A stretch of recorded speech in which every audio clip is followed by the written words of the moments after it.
이제 국회 상황 짚어보겠습니다. 여당이 상임위원장 모두를 맡았고 통합당은 지금 등원 거부를 하고 있죠. 어떻게 국회가 될지 참 걱정스럽기만 한데요. 성한용 정치부 선임기자 나오셔서 설명해 주시겠습니다. 안녕하세요. 네, 안녕하세요. 21대 국회 원구성 협상이 결국 깨졌고 야당목 국회 부의장하고 협의를 해야만 하는 정보위원장을 빼고 모두 다 이제 민주당이 상임위원장을 가져갔죠. 어떻게 평가하십니까? 독식. 글쎄요, 뭐, 오늘 신문 뭐, 보도 보니까 막 다들 갈리는 것 같아서요. 이게 이제 정확히는 16개 상임위원장하고요. 네. 예산결산특별위원장 거기 특별위원회입니다. 네. 정보위 빼고 다 일단 위원장 선출했죠. 이건 이제 한겨레 신문도 승자 독식, 그래서 독식에다 초점을 맞췄는데 사실은 총선 결과 어느 정도 예견됐던 상황이에요. 네. 압승. 그렇죠. 워낙 이제 여당이 많이 이겼기 때문에 야당 입장에서는 어느 정도 이제 실리 정도를 챙기고 네. 국회에 좀 이 불쌍한 모습으로 끌려 들어가는 게 정답인데 이게 뭐가 좀 발이 꼬였어요.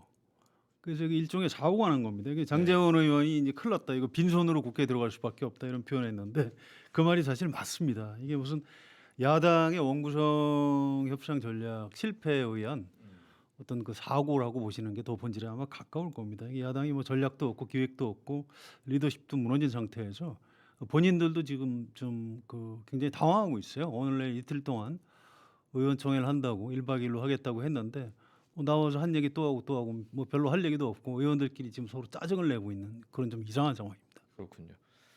추경 처리를 하려고 이제 막 작업을 오늘도 좀 한 것 같은데요. 원래 야당 몫으로 주려고 하던 상임위원장직을 추경이 끝나고 나면 민주당이 다시 내놓을 가능성도 있다고 보십니까? 면면을 보면 그런 것 같아요. 그러니까 예결특위위원장을 정성호 의원인데 이분 사선이고요. 20대 네. 후반기 기재위원장 했던 분입니다. 네. 이분이 예결특위 위원장 하면서 이거 야당에서 지금 지금 이 자리 좀 빨리 좀 가져가세요. 막 이런 얘기 좀 하고 있고요. 그다음에 이제 정무위원회 위원장 윤관석 의원 이분은 국토위원장을 할 줄 알았는데 엉뚱하게 정무위원장 선출이 됐어요.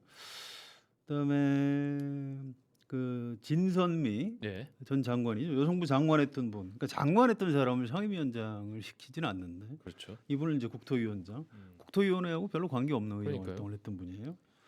또 이제 송옥주 의원 여기 환경노동위원장.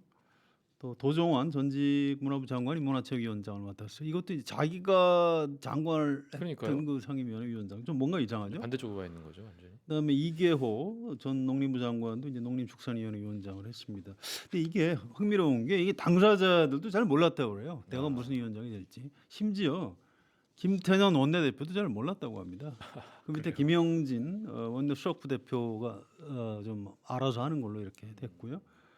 그래서 이거 이제 이 면면을 보면 3차 추경까지만 하고 나서 야당하고 이제 협상이 되면 다시 야당에 내줄 준비가 돼 있는 그런 명단이라고 보는 게 맞는 것 같습니다. 민주당도 지금 어쨌든 임시로 앉혀놓은 거다 이런 의미를 그 안에 담고 있는 거네요. 그렇죠. 대외적으로는 우리 저 그냥 줄 수는 없다. 뭐 무슨 상임위원장 선출이 장난이냐. 우리 그냥 못 준다 이러고 있는데 내부적으로는 뭐 야당하고 타협이 이루어지면 내줘야 된다 이런 의견이 많은 것 같습니다. 그렇군요.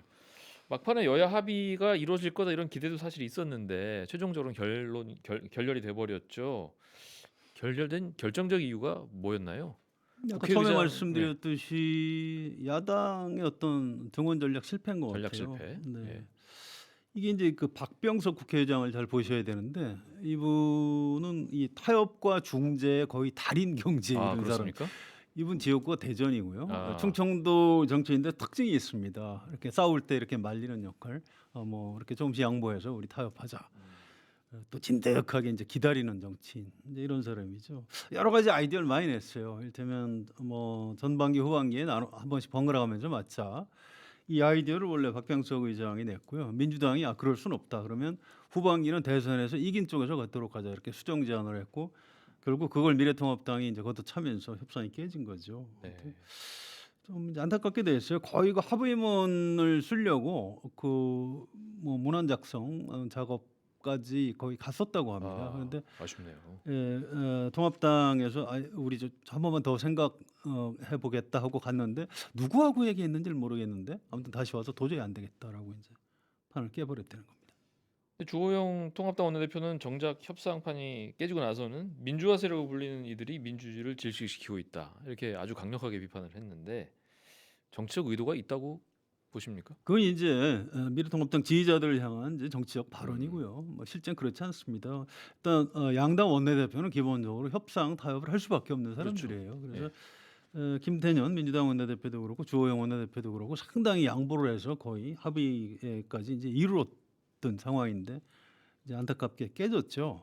이게 이제 두 가지 분석이 있는데요. 이게 좀 네. 잘 보셔야 되는데 미래통합당이 깬 게 어떤 전략적 판단에 따라서 깼다. 이게 이제 제1 가설이고요. 네. 그러니까 여기서 차라리 우리가 그 여당 독재 프레임 쪽으로 그냥 여당을 가둬놓고 2년 뒤에 대선을 치르자. 이게 이제 우리가 낫다. 이제 이게 전략적 판단을 했다. 네네. 이게 제1 가설이고요. 그렇죠. 그게 아니고 네. 그냥 강경파에 휘둘려서 굉장히 비합리적인 좀 멍청한 결정을 했다. 이게 제2 가설입니다. 그렇군요. 이게 어느 쪽이 맞는지 모르겠는데 저는 후자라고 후자의 보시는 가능성이 더 커 보입니다. 그렇군요. 지금 이 정보위원장만 자리가 이제 없는데 이게 지금 야당목 국회 부의장하고 협의를 해야지 이제 앉을 수 있는 자리잖아요. 국회법이 야당 몫이라고 되어 있지는 않고요. 네. 부의장 부의장 하고도 협의를 하게 돼 있습니다. 모든 부의장과 함께 해야 된다는 얘기죠. 그걸 이제 해석을 어떻게 하느냐에 나름 이제에 달려 있는데 이제 국회 부의장은 헌법에 두 네. 명을 뽑게 돼 있습니다. 그러니까요. 헌법상이에요. 네. 그래서 한 명만 있는 상태에서 이제 그 정보위원장 선출을 강행했을 경우에 나중에 이제 헌법재판소 같은데 무슨 뭐 권한쟁의 심판 이런 게 들어갈 경우에 네, 좀 하자가 문제가 있다는 될 것 나올 수 있겠네요. 같으니까 이 박병석 국회의장이 참 특이한 정치인이에요. 돌다리도 두들겨 보고 건너지 않는다. 뭐 이제 이럴 정도로 굉장히 아주 신중한 신중한- 분이군요. 예, 아. 이분 그 국회의원 한동안 그렇게 큰 존재감은 없었지만 한 번도 그런 구설에 오른 적이 없는 사람입니다. 그래서 그렇군요. 이번에 정보위원장 선출하지 않은 배경에도 그런 게 좀 깔려 있는 것 같습니다. 그럼 정진석 의원이 원래 국회 부회장으로 내정됐었잖아요. 그렇습니다. 안 하겠다고 했는데 그럼 지금 어떻게 끝까지 안 할 것 같습니까? 아니 한다고 할 수 없으니까 지금 안 한다고 하는 그런가요? 거지. 본인은 아마 화장실에서 울고 있을지도 모르겠어요. 이게 그렇군요. 이게 얼마나 그 저 뭐라 그럴까요? 그 좀 하고 싶은 자리였겠습니까? 또 네, 부의장 하고 그렇죠. 나면 또 그 다음에 뭐 국회의장도 할 수 있고 정치적으로 이제 더 성장할 수 있는 그런 자리죠. 근데 이게 미래통합당 의원들도 기자들하고 개별적으로 만나면 이건 해야 된다 이런 얘기를 많이 합니다. 이게 자유당 때도 심지어 네. 이승만 독재 자유당 때도 야당 뭐 국회 부의장을 줬고요. 1963년 그러니까 박정희 군사 쿠데타 군정 2년 지나고 나서 63년에 민정 이양한 다음에 지금까지 한 번도 깨진 적이 없습니다. 근데 이걸 지금 뭐 그렇다고 여당이 뭐 가져갈 것 같지는 않고요. 이건 약간 시간 문제 같고 여야가 이제 3차 추경 끝난 다음에 잘 협상이 이루어지면 그냥 관리에 따라서 정진석 의원을 국회 부의장으로 선출할 걸로 예상이 됩니다. 예. 민주당이 어쨌든 지금 과반 의석에다가 상임위원장까지 사실상 좀 다 독차지를 하고 있는데 사실 마냥 좋아할 수만은 없는 상황일 것 같습니다. 예, 굉장히 좀 당황하는 그죠? 거. 정치적 위원 부담이 커졌다고 봐야 되는 거죠. 그렇습니다. 이거 이 사람들 왜 이러지? 이제 이게 그 사실은 이게 법사위원장을 여당이 갖겠다는 무슨 빅픽처나 네. 무슨 뭐 그 뭐 계획 그런 거 없었어요. 그런가요? 이거 야당이 뺏기면 안 된다 이런 절박감에서 윤호중 사무총장이 법사위원장 맡을 줄 아무도 몰랐습니다. 야당이 뺏기지 않으려다가 이제 막판에 위원장을 윤호중 사무총장으로 이제 하는 이런 장면이 벌어지고 있는 건데 지금도 굉장히 좀 걱정을 많이 하고 있어요. 이게 네. 뭐 이걸 우리가 뭐 다 갖겠다고 하지도 않았는데 야당이 다 가져가라 그러면서 상임위원 선임 명단은 또 안 내고 우리만 완전히 지금 나쁜 놈 만들려는 거 아니냐. 또 실제로 좀 약간 보수 성향 신문에서는 여당이 욕심냈다 이렇게 비판을 하고 있는 거죠. 실상은 그렇지는 않습니다. 네. 근데 아무튼 여당 입장에서는 굉장히 부담스러운 상황이죠. 그래서 지금도 3차 추경 끝나면은 얼른 야당 좀 들어와서 상임위원장도 좀 하고 이렇게 해라. 뭐 이런 태도를 유지하고 있습니다. 네. 그러니까 추경이 급해서 사실 그 중요한 명분이기도 하고 사실 이유이기도 했던 그 걸 실제 텐데요. 이유죠. 그렇죠? 네, 그렇습니다. 이 박병석 국회의장한테 따로 좀 취재를 한 적이 있는데 네. 이 3차 추경 아니었으면 안 했을 것 같아요. 아, 근데 이제 이분도 이제 지역구 국회의원이고 하다 보니까 이 3차 추경에 목을 메고 있는 중소자영업자들, 네. 중소기업인들의 그 절박한 현장의 소리를 들으신 그렇습니다. 거군요. 예. 이게 도저히 자기가 이걸 안 한다는 거는 국회의장으로서 어떤 뭐 그런 품위를 지키는 것도 좋지만 이걸 안 한다는 건 내가 정치를 해야 되는 이유가 없는 것 아니냐. 이게 굉장히 무리한 일이라는 걸 알면서도 강행을 한 거예요. 이걸 의결을 하면서 네. 이제 이 네. 국회의장과 여당과 야당은 역사의 심판을 받을 것이다. 본인 포함해서 네. 역사의 심판대에 올려놓은 겁니다. 그렇군요. 이 부분은 국회의장을 비난하기 참 어려운 뭐 그런 현실입니다. 어쨌든 그래서 어제 오늘 추경 심사 뭐 예, 지금 절차를 하고 했고요. 있고요. 예, 내일 어제까지는 각 상임위원회 예비 심사를 했고요. 오늘 네. 이제 그 예결특위에서 심사를 하고 있습니다. 그렇죠. 목요일까지 추경 예결위 심사를 하고 금요일 날 네. 본회의에서 뭐 의결할 것 같습니다. 의결이 될까요? 예, 물론입니다. 지금 야당이 뭐 그때까지 등원할 가능성 없고요. 네. 예, 여당 중심으로 여당만 할 있기 수밖에 때문에 없는 본회의에서 거군요. 의결할 걸로 예상이 됩니다. 또 하나 관심사항이 이제 공수처죠. 공수처법. 이게 7월 15일까지 공수처장을 임명할 수 있도록 국회가 공수처장 후보 추천일 구성하고 절차를 결국 지금 서둘러야 되는 상황이잖아요. 출범이 가능할 걸로 보십니까? 안 되죠. 근데 음. 이게 이제 우리가 신문 참 잘 보셔야 되는데요. 네. 어떤 신문에서는 상임위원장 독식하면서 바로 공수처하고 연결을 시켜서 일면 톱 제목을 뽑은 언론이 있던데 네.